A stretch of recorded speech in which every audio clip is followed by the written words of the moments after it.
하나님이 당신과 누군가가 결혼을 하도록 원하신다면 그분은 두 사람을 부르고 계십니다. 하나님은 하늘에 세운 제도와 평생을 채울 강한 헌신으로 두 사람을 부르십니다. 하나님은 실수로 사람들을 짝지으시지 않습니다.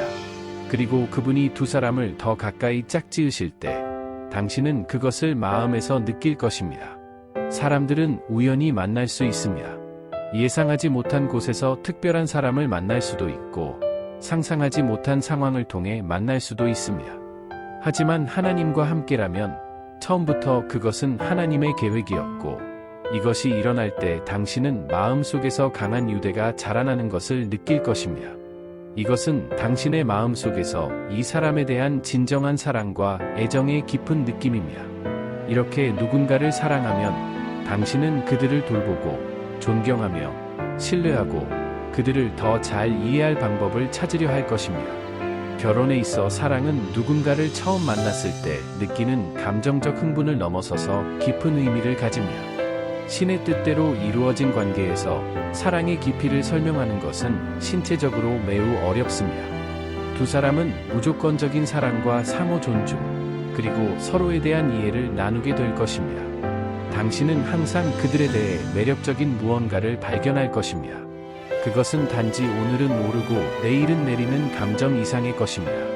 이것이 바로 하나님의 뜻을 벗어난 감정만으로 누군가와 함께 있을 때 시간이 지나면 관계가 공허하게 느껴지는 이유입니다.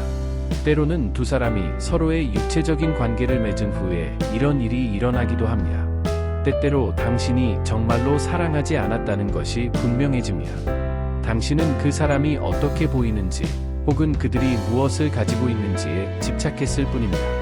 하지만 진정한 관계에서는 감정을 넘어서서 항상 그들에 대해 생각하고 끌려가는 자신을 발견할 것입니다. 그들과 함께 있거나 그들을 보고 싶어 하는 것이 지치지 않습니다. 이는 그들에게 무엇인가를 원해서가 아니라 그들과 함께 있는 것이 당신을 완전하게 만든다는 단순한 이유 때문입니다. 하나님이 두 사람을 짝지어 주실 때 그것이 얼마나 강력한지 보여줍니다. 오늘 누군가를 만나서 그들 때문에 배 속에 나비가 날아다니는 기분이 들 수도 있습니다. 이것은 좋은 일이 될 수 있지만 하나님이 두 사람을 짝지어 주고 있다는 증거는 아닙니다. 하나님이 그 뒤에 계시면 그 사람도 당신에게 끌리게 될 것입니다.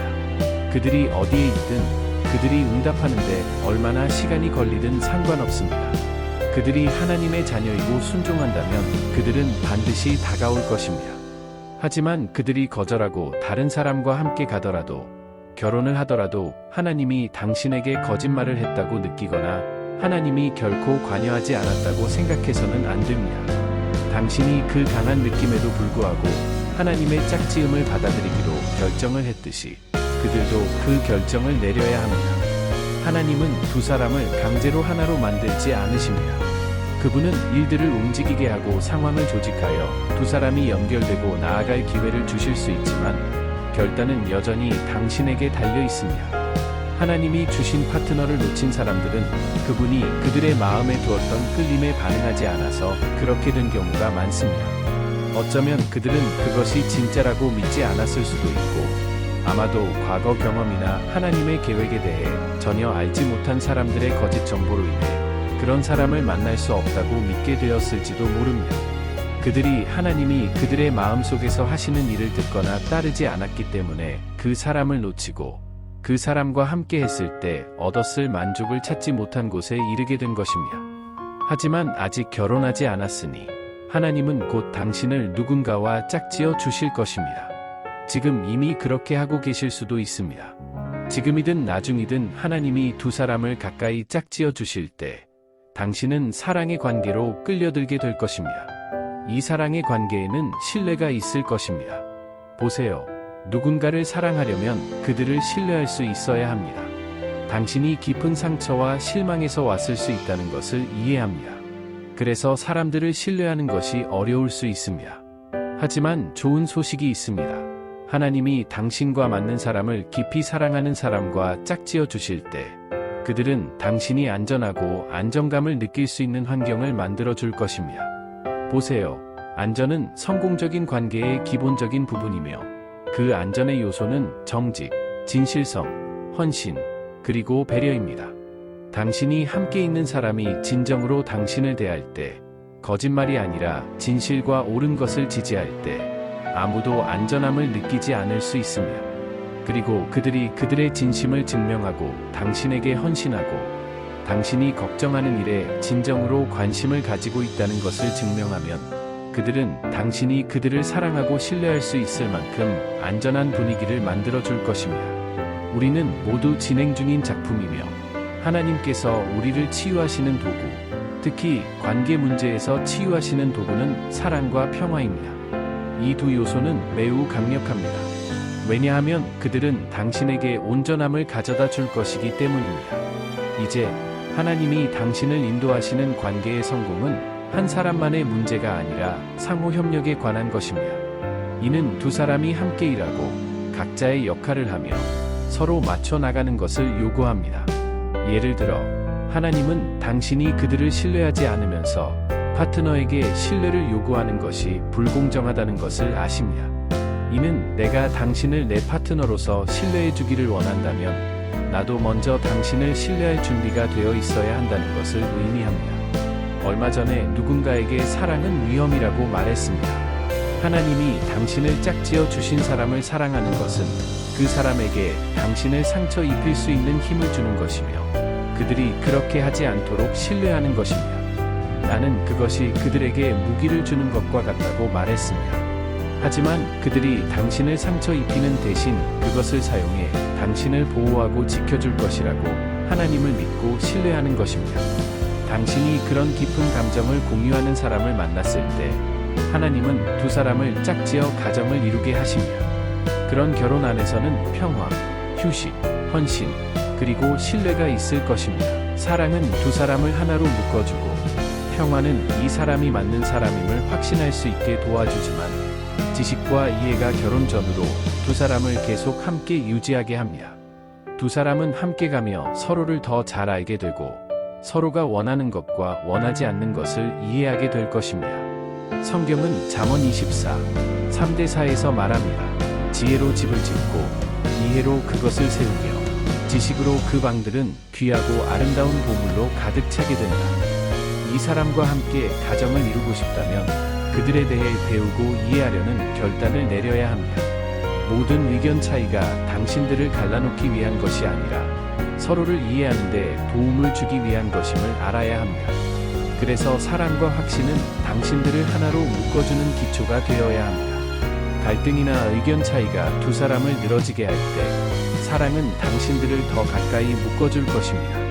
이것이 관계에서 이해가 형성되는 방법입니다. 이렇게 하면 의사소통이 더 쉬워집니다.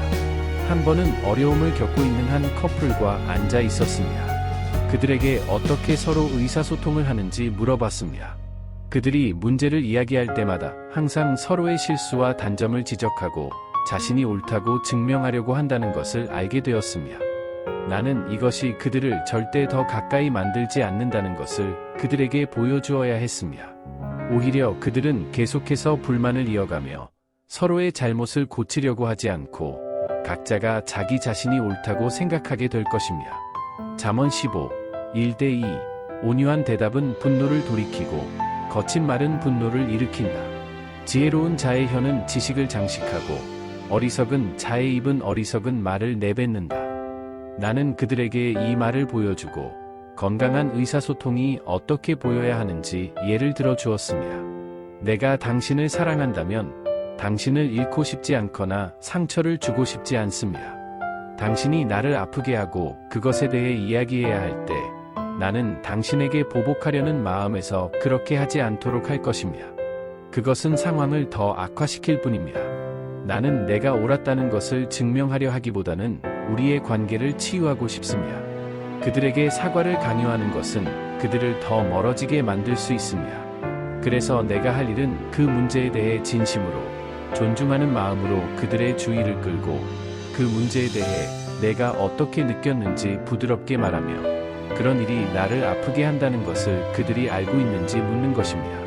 나는 또한 우리가 이 문제를 부부로서 함께 해결할 수 있는 방법을 찾을 수 있을지 물을 것입니다. 누군가가 이런 식으로 당신에게 말할 때 당신은 그들을 더 존경하게 될 것이고, 그 후에는 더 진심으로 사랑하게 될 것입니다. 왜냐하면 그것은 그들이 당신을 존중하고 진정으로 당신의 곁에서 평화를 원한다는 것을 보여주기 때문입니다. 이것이 바로 하나님 말씀에서 우리가 추구해야 한다고 권장하는 이해와 지식의 힘입니다. 성령님의 도움을 받아 당신은 파트너와의 관계에서 올바른 길을 찾고 하나님 중심의 관계에서 서로 더 강해질 수 있습니다. 하나님 눈에는 결혼이 쉼, 안식, 평화, 그리고 발전의 장소가 되어야 합니다. 당신은 언젠가 누군가와 정착하여 하나가 되어 두 사람이 아닌 한 사람으로서 인생을 살아가야 합니다. 서로의 눈을 통해 인생을 보고 기쁨과 슬픔을 함께 나누며 함께 승리하는 것입니다. 이것이 하나님이 원래 결혼에 대해 계획하신 것입니다. 성경은 하나님이 아담에 대해 생각하시고 그를 돕는 자를 만들기로 결정하셨다고 말합니다. 그는 하나님의 창조물 중에서 그와 짝을 이루기 위해 자격이 있는 유일한 존재였습니다. 보세요. 하나님이 아담에게 목적이 있었던 것처럼 하나님은 당신과 나, 그리고 지구상의 80억 명 이상의 사람들에게도 목적이 있으셨습니다. 그러나 하나님은 아담에게 아내를 주시기로 하셨습니다. 이브는 아담과의 결합을 통해 축복을 받게 될 것이며, 아담도 이브와의 결합을 통해 축복을 받게 될 것입니다. 이브는 아담과의 결합을 통해 축복을 받게 될 것이며, 아담도 이브와의 결합을 통해 축복을 받게 될 것입니다. 하나님은 결혼을 각자의 목적을 이루고 두 사람이 함께 성장할 수 있도록 설계하셨습니다. 마찬가지로 당신의 삶에 대한 하나님의 계획을 신뢰하고 하나님이 당신을 위해 선택한 파트너를 받아들일 때 당신도 하나님의 뜻 안에서 걷고 충족감 있는 하나님 중심의 관계를 나누는 기쁨을 경험하게 될 것입니다. 여정을 받아들이고 하나님께서 평생 당신의 곁에 있을 사람으로 인도하실 것임을 신뢰하세요. 하나님 눈에 비친 결혼은 상호 성장, 사랑, 그리고 충족을 위한 평생의 동반자 관계입니다.